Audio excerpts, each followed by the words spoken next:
김간의 김용만 회장 관련해서 오늘 하루 종일 시끄러웠죠. 먼저 김간의 다들 아실 겁니다. 1994년 서울 대학로에서 정말 작은 김밥집으로 시작을 했어요.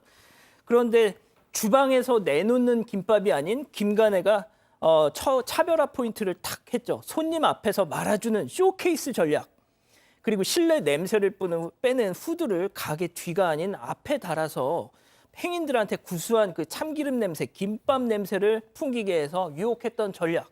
자, 이게 지금은 거의 스탠다드가 됐지 않습니까? 자, 그런데 김용만 회장 아내가 이 고발을 했다. 네, 설명을 해주시죠. 네, 이 고발장에 따르면 이 사건은 지난해 9월에 한 회식 자리에서 일어났습니다. 이 김용만 회장은 저녁 회식을 추진했는데 김 회장을 포함해서 직원들까지 모두 5명이 참석을 했고요. 그런데 김용만 회장이 평소보다도 술을 강하게 권했다고 합니다.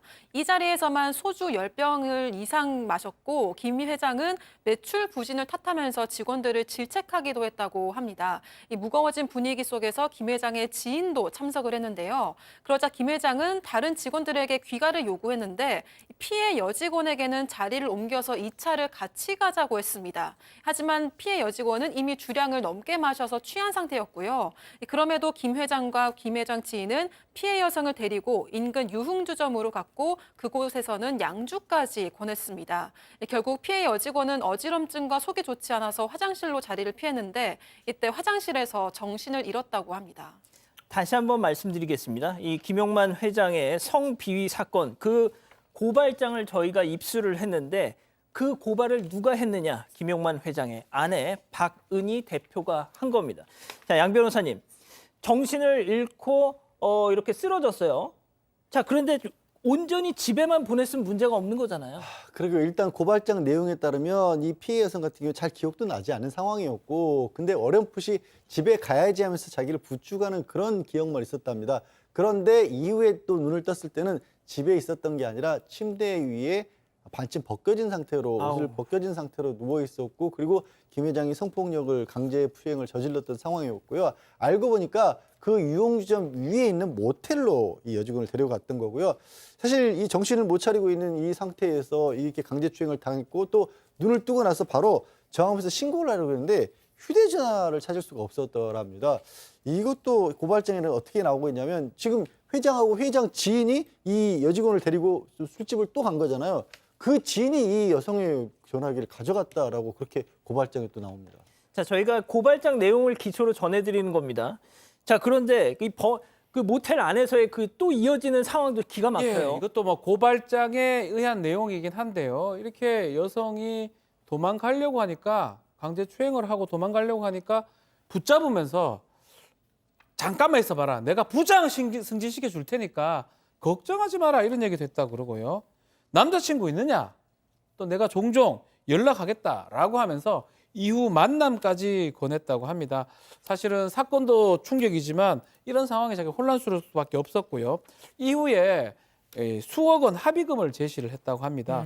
범행을 외부에 발설하지 않는 조건으로 합의서 동의를 강요했고, 또 민형사상 책임을 구하지 않는 처벌 불원서 작성도 내밀었다고 하는데, 여직원 피해자 입장에서는 회사에서 좀 오래 일을 해야 되고 직장을 잃을 수 없기 때문에 마지못해서 동의를 했다고 합니다.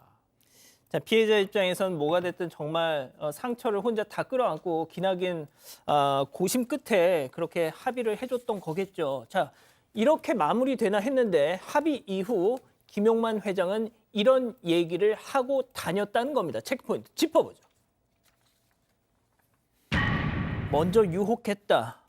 피해 여직원이 저랬다는 건가요, 설마? 네, 지금 이제 이 고발장에 의하면 이 김용만 회장 같은 경우는 이 피해자가 합의서에 이제 동의를 하니까 피해 여자 직원이 의도적으로 접근해서 오히려 자신을 공경에 빠뜨렸다 이렇게 주장을 했다는 겁니다. 그리고 이제 주변에 피해자가 먼저 유혹했다, 피해자는 꽃뱀이고 프로다라고 하는 얘기를 했다라고 하는데, 이 피해 여직원 같은 경우는 이미 이제 성폭력 사건으로 이제 노출이 되니까 충격을 받아가지고 1년 동안 정신과 치료를 받았고 그동안에 힘들게 이렇게 온 그런 상태인데, 그런 과정에서 이 김 회장이 이렇게 말하고 다니는 것을 알게 됐고 2차 피해를 겪어서 억울함을 호소하고 이제 힘들어하고 있다는데, 통상적으로 이제 성범죄나 이런 것들이 발생됐을 때 상하 관계에서 위에 있는 그 가해자가 시도하는 어떤 전형적인 그런 것이 아닌가, 이것 역시 고발장에 기재가 되어 있습니다. 예.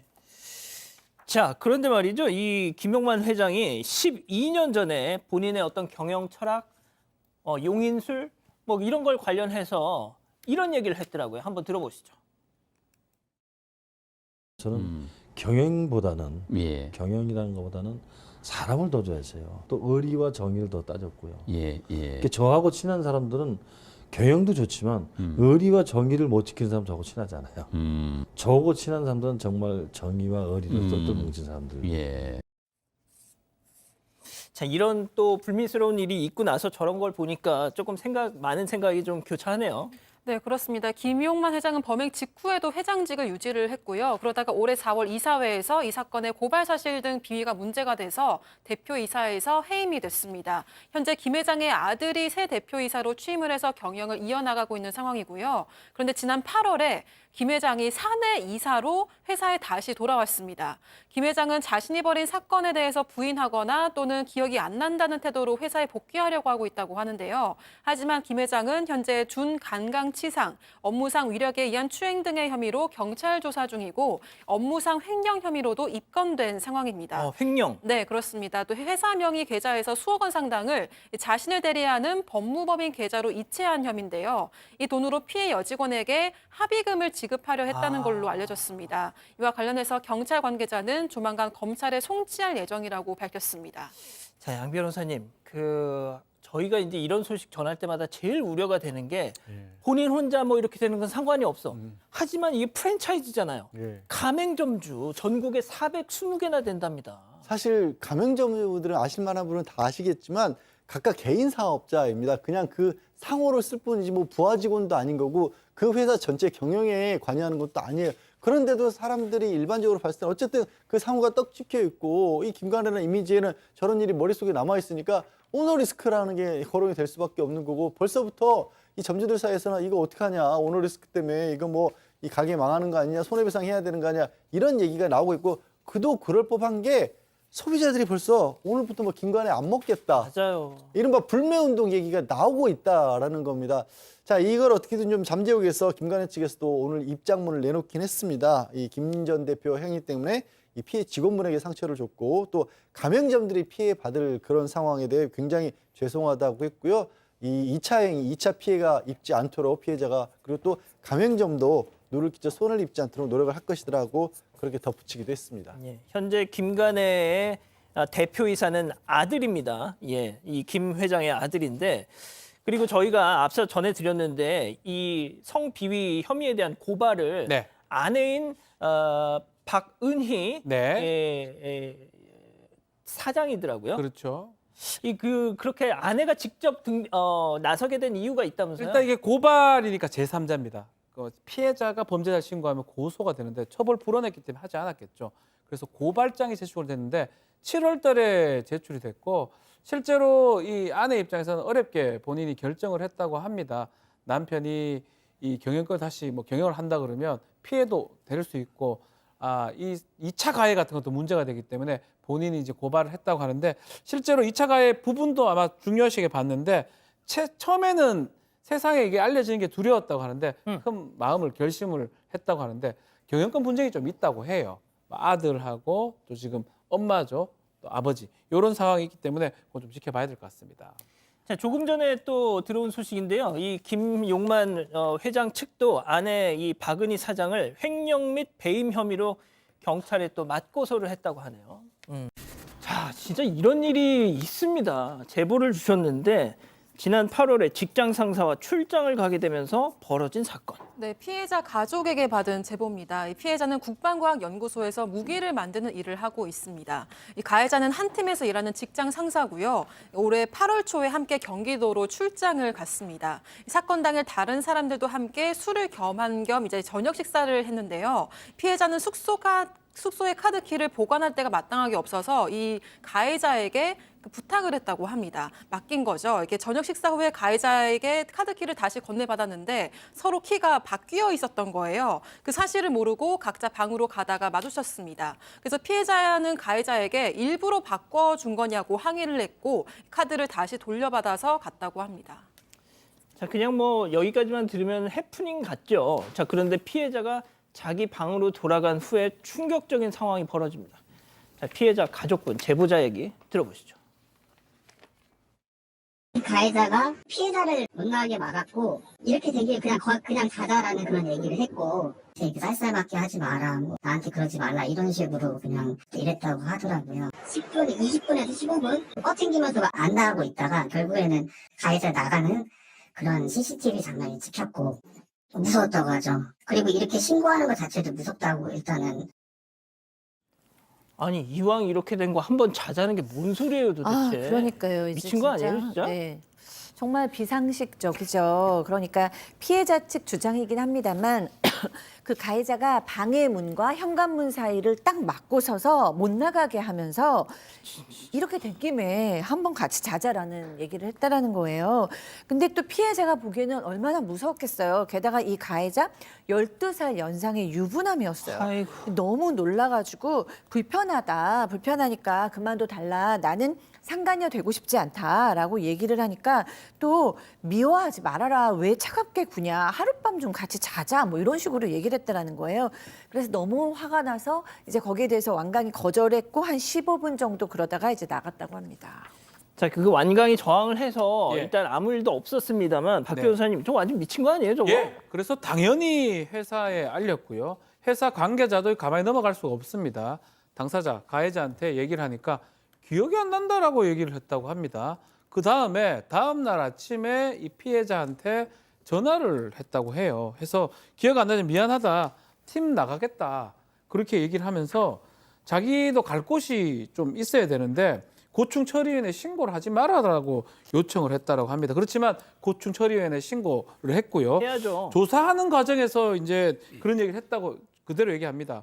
그냥 한번 자자. 왜 나한테 차갑게 구느냐. 이렇게 얘기를 했는데 고충처리위원회에서는 CCTV라든지 아니면 이 피해자 주장 등이 다 증거에 부합하고 이렇게 직장 상사를 음해할 이유가 없기 때문에 직장 내 성희롱 인정되면서 경징계를 의결했다고 합니다. 자, CCTV 등 객관적인 증거에 이 상황, 정황이 다 부합을 했고 또 이 가해자가 뭐 말을 이렇게 했다가 저렇게 했다가 그 진술의 일관성이 없었다는 겁니다. 자, 그래서 고충처리위원회에서도 이건 성희롱 맞다 하고 경징계를 의결했다는 거죠. 자, 정신적인 스트레스 당연히 극심했죠. 가해자와 회사에서 마주치는 것도 두려워서 사건 직후에 병가를 내셨대요. 자, 지난 10월 초에 복귀를 했는데 얼마 지나지 않아서 그 징계위원회가 열렸답니다. 그런데 징계위원회에서 이 피해자를 상대로 질의를 했대요. 자, 그런데 징계위원들이 이런 얘기를 했다는 겁니다. 체크포인트 짚어보죠. 약 먹었어요? 자, 직접 들어보시죠. 일단 위원장이 한 말 중에서 너 이거 정신과 약 먹는 것 때문에 다 이렇게 일어난 것들이 뭐 착락이라든지 뭐 망상이라든지 이런 거 아니냐. 위원 중에서 또 한 명은 뭐 그냥 뭐 피해자하고 뭐 각별한 사이다. 뭐 네가 잘못됐다는 들 쏘아 붙였다고 하고요. 이거를 피해자가 설명을 하려고 하면은 국회의원들 할 때 보면 그렇게 하잖아요. 물어보고 발 끊고 자기 질문하잖아요. 알았다고 하면서. 위원들끼리 서로 동조하면서 이 사람 이게 참 각별한 사이가 많네 이런 식으로 뭐 끄덕끄덕하고 이런 분위기였다고 합니다. 울었거든요. 그러니까 그런 상황이니까. 네. 그러니까 그 위원 같은 경우는 그러니까 방해된다고 나가라고 했습니다.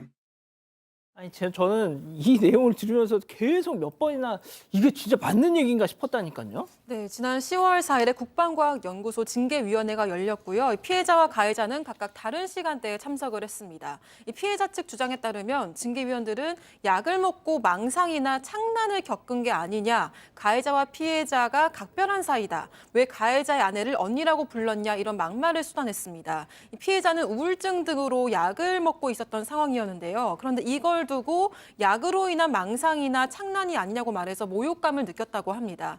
또 가해자와는 이 10년 동안 업무상 친분을 유지했을 뿐인데 징계위원들끼리 각별한 사이라고 서로 동조하면서 말했다고 하고요. 어떻게 저런 말을 할 수가 있는지 귀를 의심했다고 합니다. 피해자가 답을 하려고 했을 때는 시간이 없다면서 말을 자르고 계속 질문만 하면서 먼저 꼬리쳤다는 식으로 꽃뱀이라도 되는 것처럼 몰아갔다고 합니다.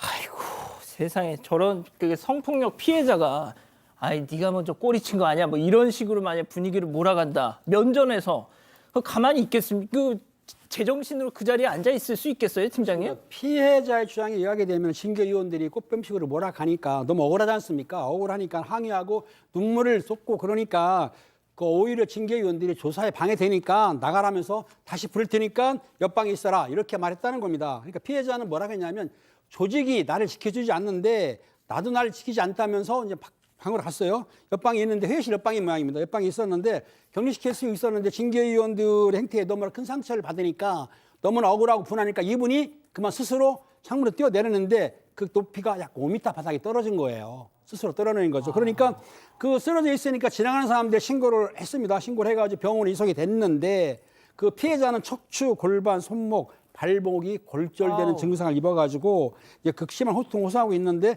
지금 가족들도 그렇고 저 피해자도 마찬가지로 병원에 누워 있지 않습니까? 그런데 저렇게 많이 다쳤으니까 언제 치료가 될지 기약이 없는 상태라고 합니다. 박 교수님 투신을 하셨대요. 네. 너 얼마나 억울하시면 그 일을 겪은 것만도 사실은 거의 트라우마가 될 수 있잖아요. 10년 동안 어떻게 보면 믿고 있었던 상사한테 그걸 겪었는데 아무도 나를 보호해주지 않고 거기에 대놓고 마치 뭐 약기운에 그러는 거냐, 꽃뱀 아니냐라고까지 얘기하면 나의 이 정말로 이 억울하고 분노의 감정을 어떻게 추스릴 수가 없는 거죠. 그래서 그 순간 이렇게 투신까지 하셔가지고 지금 너무나 몸 상태가 안 좋은 지금 상황입니다. 그런데 이 지금 가해자가 사실은 그 전에부터 이런 사인이 있었대요. 그러니까 일을 하다가도 9시가 넘은 시간에도 뭐 너무 예쁜 우리 후배님, 나는 뭐 우리 후배님 팬클럽 회장할래. 뭐 내 인생에서 이렇게 멋지고 예쁜 친구를 알게 해주셔서 감사하다. 나한테 선물 같아. 막 이런 얘기를 계속 한 거예요. 다시 한번 저 가해자는 유부남입니다. 네, 유부남의 12살이 많은 사람이죠.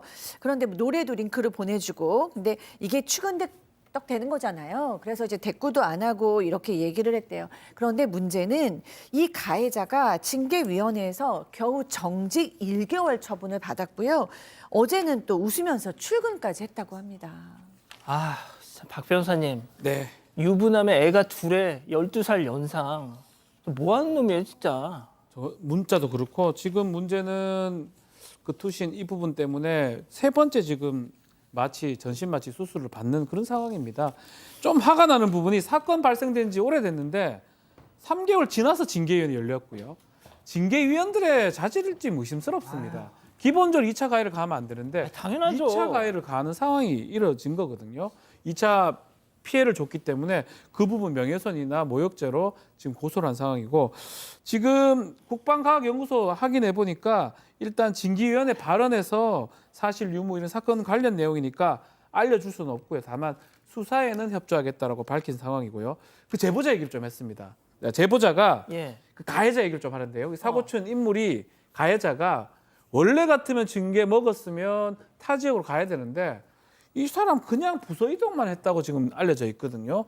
뭔가 징계 때부터 해가지고 계속적으로 봐주는 게 아니냐 이런 의구심이 든다고 제보자 측에서는 얘기를 하고 있습니다. 진짜 이게 그 징계위원회가 열렸던 현장에서 징계위원들한테 그런 모욕을 당하시니까 옆방으로 이동하셨다가 정말 그런 걸 하시면 안 되지만 너무 억울해서 투신을 하신 거예요. 그래서 지금 어떻게 보면 영구 장애를 얻을 수도 있는 그런 지경까지 되신 건데, 야 이거 진짜 좀 좀 제대로 좀 진상 규명을 좀 해야 될 것 같네요.